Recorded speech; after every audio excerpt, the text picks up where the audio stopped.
د بلخ امنیه قمندانۍ د درېیمې امنیتي حوزې د روان کال له پیله تر اوسه له 100 زیاتې دوسۍ څېړلې دي. د دې سیمې چارواکي زیاتوي چې په ثبت شویو قضیو کې زیاتره حقوقي مسایل شامل دي او په دې برخه کې د جرمونو کچه راټیټه شوې ده.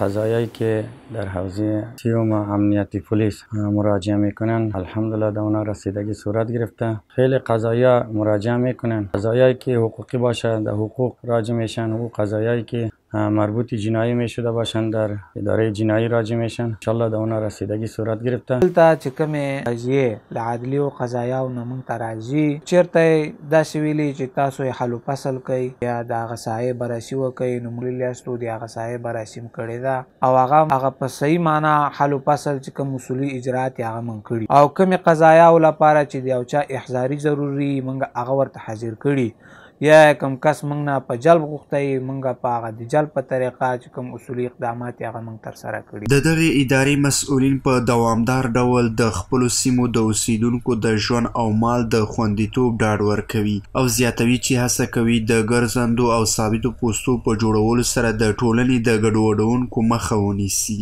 ما از ملت خودخواهان همی هستیم که انشالله که نظام اسلامی، نظام امارت اسلامی همکار باشند، همچنان ما همکار هستیم، اونا هم که ما همکار باشند.